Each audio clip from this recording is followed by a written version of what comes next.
de Paulo Setúbal, a Marquesa de Santos, capítulo 16, a viagem à Bahia. As coisas públicas andavam tumultuosas. A dissolução da Assembleia Constituinte tivera sangrenta repercussão. O Norte, de armas em punho, protestou contra aquela violência ditatorial. Estourou por lá a Confederação do Equador. O general Lima e Silva, para sufocá-la, inundou de sangue as províncias coligadas. Dom Pedro foi inexorável. Não teve um gesto de demência. Os cabeças do movimento, desde o pobre Frei Caneca até o mísero Ratcliffe, todos estrebucharam na forca.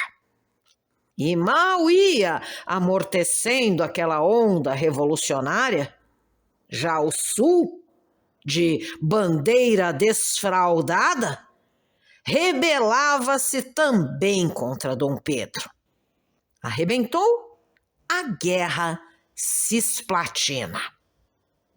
Nisto, em meio a tais efervescências, desencadearam-se na corte boatos alarmantes sobre a Bahia. As últimas notícias vindas de Portugal fizeram referver as velhas dissensões entre brasileiros e portugueses. Temia-se, a qualquer instante, o estrondar de Nova Bernarda. Dom Pedro, ao ter conhecimento da borrasca iminente, resolveu embarcar-se de pronto para a poderosa província. Uma proclamação rápida, alinhavada às pressas, anunciou à nação a viagem de suas majestades imperiais. Partiria também, com os soberanos, a sereníssima princesa Dona Maria da Glória. E a notícia de que a própria imperatriz Dona Leopoldina, que jamais houvera antes visitado uma província, iria desta vez com o augusto esposo, mostrava bem alto a honra e a atenção com que se pretendia frisantemente distinguir a Bahia. Foi por isso que o porto do Rio de Janeiro, de um dia para o outro, viu esfervilhar dentro dele atordoante lufa-lufa. Formigueiros de gente atropelavam-se pela praia no afã de atulhar de pompas e magnificência a aparatosa travessia dos dois monarcas americanos. Principiaram, na velha nau Dom Pedro I, imensos arranjos e concertos.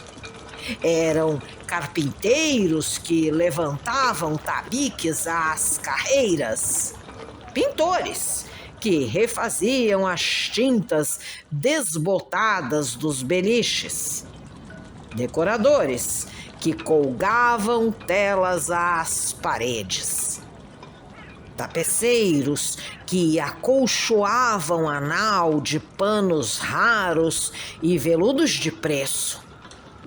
Dos dois passos, tanto do Paço da Cidade como do Paço de São Cristóvão, chegavam a todo instante carroçadas de enfeites e de alfaias.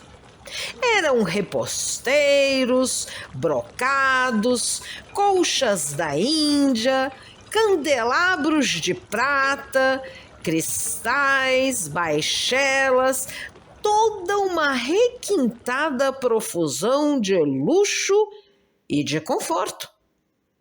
Enquanto, com esses férvidos trabalhos, a desmantelada nau ia se alindando com brilho, cá fora, pelos ângulos da corte, ia esta borbulhante curiosidade. Quais seriam os camaristas do imperador? E as camareiras da imperatriz? E as damas da princesa? E os guarda-roupas? E o veador? E as azafatas? Eram conjeturar mil coisas. No entanto, como bem se avalia, o que mais fundamente espicaçava a bisbilhotice dos palacianos era isto: a Viscondessa de Santos irá? Ninguém sabia. O único acontecimento certo, o que ninguém ignorava, era que o embaixador extraordinário da Inglaterra, Sir Charles Stuart, que Canning enviara ao Brasil para negociar o reconhecimento da independência, mandara já embandeirar a sua fragata e, com toda a legação, preparava-se para acompanhar suas majestades às terras do norte. O que ainda se sabia, e até já andava publicado, era que a legação da França, para também solenizar aquela reboante visita, mandara, por seu turno, aprestar a fragata Arethusa, a fim de partir para a Bahia na larga esteira dos imperadores. Não se podia imaginar, portanto, séquito mais imponente e mais vistoso. A Inglaterra e a França a comboiarem a nau imperial. Mas era só, tudo mais boatos e suposições. Por isso, de boca em boca, ansiosamente bailava esta pergunta: a Viscondessa irá? Marechal, ao saber da súbita viagem, correra à casa de Paranaguá. O austríaco e o ministro, por esse tempo, andavam amigos íntimos. Nada mais explicável do que essa camaradagem. Paranaguá, no ministério, mais de uma vez opusera-se tenazmente a certos pedidos da senhora Viscondessa. Foram bastante, está visto, para incorrer nas iras da onipotente senhora. Era tido e havido como declarado inimigo político de Dona Domitila. Marechal, esse, publicamente e ostensivamente, fazia alarde da sua repugnância à favorita. Amigo fidelíssimo de Dona Leopoldina, o austríaco, aproveitando-se da sua posição de enviado especial de Francisco Leopoldo, declarara guerra aberta à nova Pompadour, chegada de São Paulo. Essa malquerença à paulista, tão inoportuna, apertara a amizade dos dois homens. Marechal embaraçustou-se pelo gabinete do ministro. E a Viscondessa, meu caro Marquês? A Viscondessa irá? Paranaguá abriu os braços num gesto de desconsolo. É exatamente nisso que eu estava a imaginar, barão. Será que Dom Pedro vai ter a coragem de levá-la? Coragem? Bradava Marechal. Afronta! Diga afronta, Marquês! Porque, afinal, vamos lá, não pode haver nada mais injurioso para a senhora Dona Leopoldina. Paranaguá sorria. E como ministro experimentado, ministro que conhecia bem as maluquices do seu imperador, comentava com amargor. Seria realmente de um descaro. Mas que quer, barão? Dom Pedro enlouqueceu. A paixão cegou-o. Vossa Excelência não viu o negócio do palacete? Haverá coisa mais despropositada? Mandar construir um palacete para a amante em São Cristóvão, bem em frente ao paço, debaixo dos olhos da mulher. Aquilo é de arrepiar. E Marechal? Mas que Dom Pedro construa o palacete? Vá, que eleve o Boaventura a comendador do império? Que vá, que faça do cônego Caetano um senador? Que arranje o bispado para Dom Romualdo? Que nomeie o Majeste presidente da Cisplatina? Vá, tudo ainda passa. Mas levar a amante ao norte? Levar a amante ao lado da mulher e da filha? Isso não.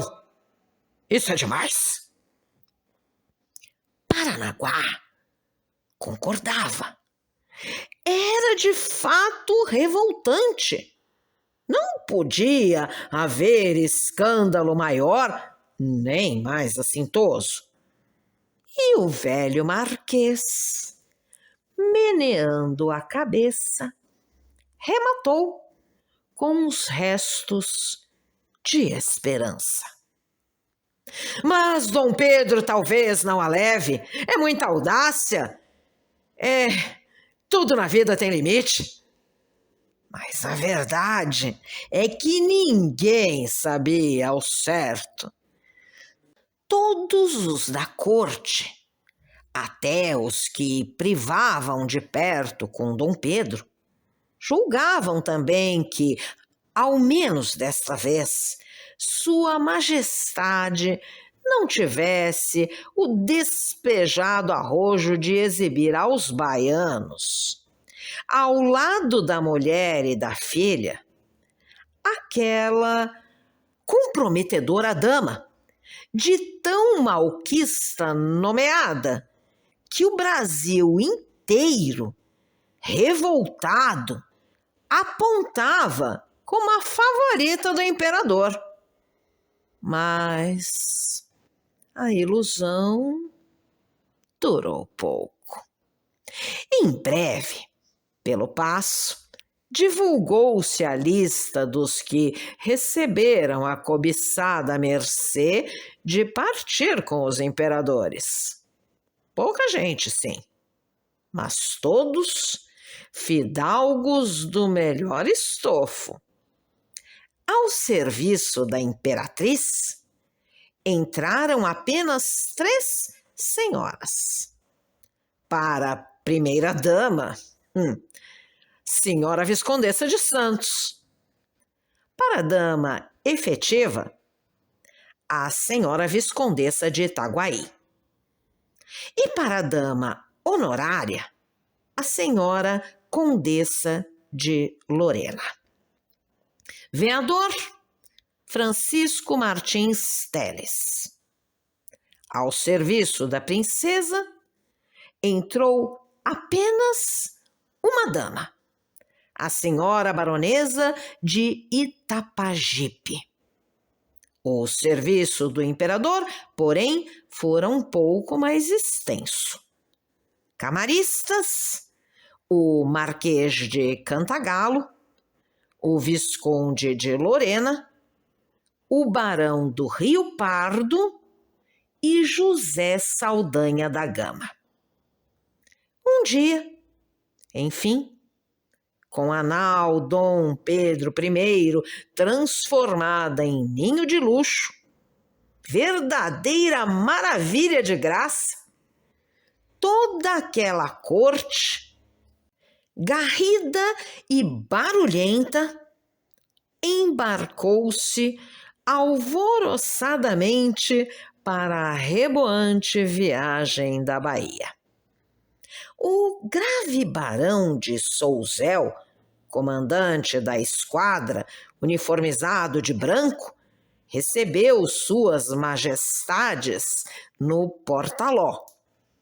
Depois, com um gesto, ordenou ao capitão Bibiano que largasse, e os dois imperadores e a princesinha e os fidalgos de serviço e os convidados, mais de 300 tripulantes afora maroja, tudo isso debaixo das salvas estourantes das fortalezas, largou emproadamente a barra do Rio de Janeiro. A nau Dom Pedro I rompia a marcha.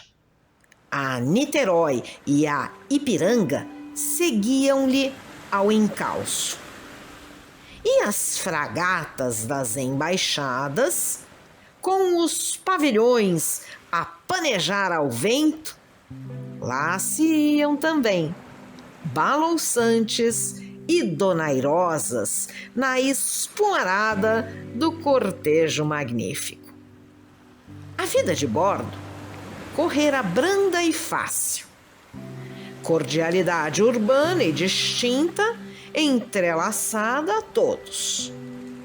Era um cavaquear afável, um discreto cortejar às damas, um intérmino banquetear-se ao som enlanguescente das músicas. A imperatriz nunca descia para comer. Na mesa imperial, florida como um jardim, Dom Pedro sentava-se à cabeceira. Tinha à direita a princesa Dona Maria da Glória. À esquerda, a senhora Viscondessa de Santos. Os demais sentavam-se indistintamente. O imperador era servido pelo seu camarista e guarda-roupa particular. A princesa, Dona Maria da Glória, pelo veador da imperatriz. As senhoras, pelos moços da mantearia. Os guarda-roupas eram os que passavam as iguarias às camareiras. Mas isto o faziam por gentileza e não por obrigação. O imperador, por um requinte de amabilidade, trinchava para oferecer às damas. Era linda a camaradagem que se estabelecera a bordo. Dona Leopoldina, à hora cálida, sentada debaixo do toldo, no tombadilho, cercada das suas camareiras e damas, deliciava-se em jogar gamão com Dona Francisca de Castelo Branco. E que urbanidade, que rir e que folgar. Dom Pedro, por seu turno, despeado de protocolos, jovialíssimo, tratava a todos com encantadora afetuosidade.